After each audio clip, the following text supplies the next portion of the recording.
So it was 5:43 this morning. I hear rustling by my chicken coop. My chicken coop is positioned right by my bedroom. I know what you're thinking. Why would you put a chicken coop with a rooster right next to your bedroom? Well, my logic is so that I can hear if any predator comes around. And I'm glad I did that. So again, 5:43 this morning, I hear rustling in a chicken coop. I don't hear Ike, that's my rooster's name, Ike and the Ikeettes being the hens. I don't hear him making his morning calls. I just hear a bunch of rustling going on. So, of course, instinct, roll up out of the bed, peep through my window. And as I peep through the window, there is about maybe, let's say he was about a little bit bigger than a cat, maybe about the size of a medium-sized dog. Brown bobcat clawing at the gate to get into my chicken coop. He's clawing and he's pouncing at it. So immediately, I shout to the wife, Bobcat's trying to get the chickens. So I rustle around and try to find my keys for my safe so that I can get my P239 SIG to go out and pop a couple of rounds in them, right? Well, right before I do, the wife says, don't kill them, just scare them. And if any of you are married, you know that happy wife, happy life. So, of course, I defer and I listen to her. And as I'm coming out to my deck, I grab my air rifle. See, years ago, I was in high school J-Rod, and my JROTC instructor, Chief, he always taught us that we're not trying to hit Bambi, we're trying to hit the fleas off of Bambi's back. So I'm not saying I'm the best shot in the world, but I can hit a moving target pretty easily. Anyway, I grab this air rifle. Once I grab the air rifle, I go outside, and it's funny because you know how thick the fog was in Michael Jackson's Thriller? That's how it was this morning. Real thick fog on the ground. You don't hear any birds chirping. You don't hear any, squirrels rustling around because this is about the time these guys start functioning, right? You don't hear anything. It's just ominous as heck. So I'm moving slowly, trying not to make a sound. But I got. It's funny if you get to my age, your bones start popping when you don't want them to. Of course, my ankles start popping as I'm creeping up. But anyway, creeping through, creeping along, not a sound. Chickens are even being quiet. Like Ike and Ikeettes aren't saying a word, right? So I go into the dog run where my chicken coop is, and I smell a very pungent, almost skunky smell. I smell a smell. It just smells very earthy, right? I knew a bobcat was still lingering somewhere around. So as I'm moving along, I go to the chickens. They're fine. I don't see anything around. I start creeping around the corner, just kind of peeling my eyes. Now, this is not the first time this bobcat has made its way to my property. Now, funny thing about it, a fun fact about bobcats, they have like a 40-mile radius from their den. So that bobcat's den is somewhere around here because this is my third incursion with this same bobcat. I think it's the same. I hope it's the same. I hope it's not multiple because bobcats are kind of solitary hunters, so usually don't roam in packs.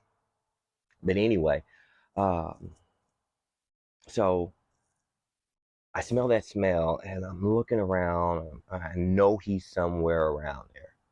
And I say he again because that pungent odor, that's to keep other bobcats away, let them know, like, hey, this is my territory because bobcats are territorial animals.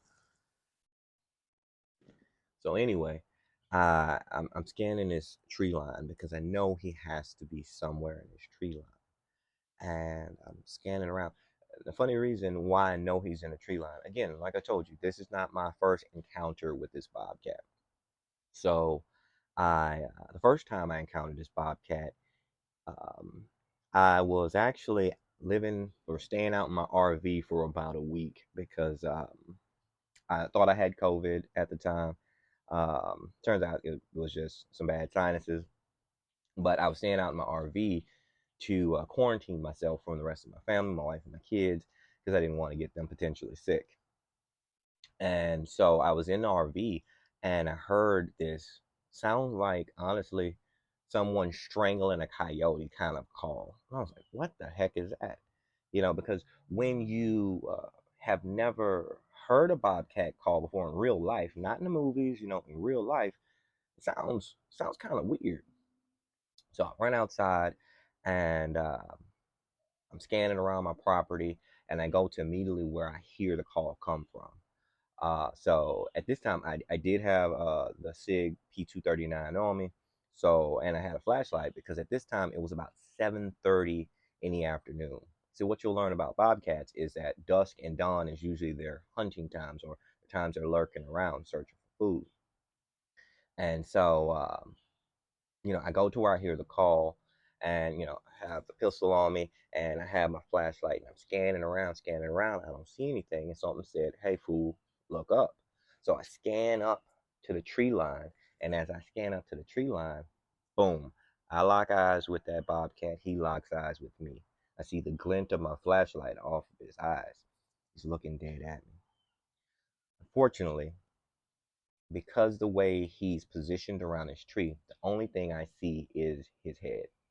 So I don't have a decent shot 7:30 in the morning, and I'm a fairly good shot, and I know I didn't have a decent shot. I don't just shoot indiscriminately.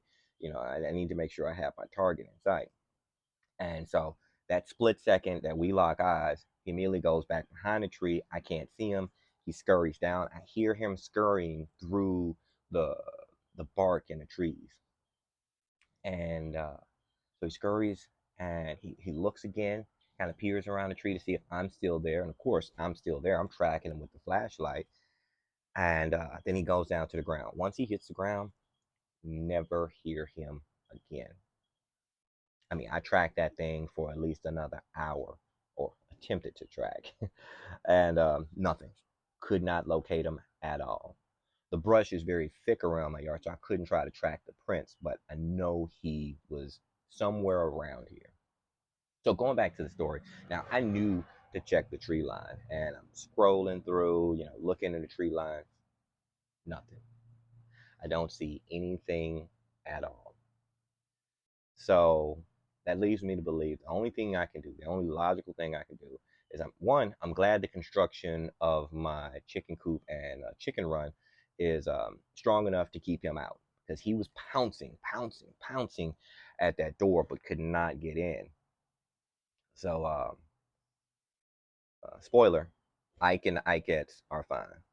My rooster and my hens, they survived the night. But I know I'm gonna have to set a trap for them and try to see if I can trap them. Because in all earnest, I don't, I don't try to go out and just kill animals willy nilly. It's nature, right? But I also don't want this bobcat taking my rooster and my girls out, right? I got to protect them. But if I can trap them and relocate them, funny story about that. So remember I told you about this first encounter with a bobcat. I also had a second one, but it was very brief. But this first encounter, that night when I was trying to locate him, I thought to try to do the humane thing and try to contact my local animal shelter and see if that's something that's in their jurisdiction to handle, right? And it's 7:30 at night, so local animal shelter was already closed for the night. So word to the wise, if you call the animal shelter and it's past like 5 p.m., what they're going to do is automatically roll you over to emergency dispatch, at least in my area here in Texas. So I get emergency dispatch and I'm telling them what's going on. I'm like, hey, this is not an emergency. I just want to get animal control to try to get this bobcat. And the young lady I was speaking to in dispatch, I told her the scenario about the bobcat and I, want it relocated because I have young children around. And pause.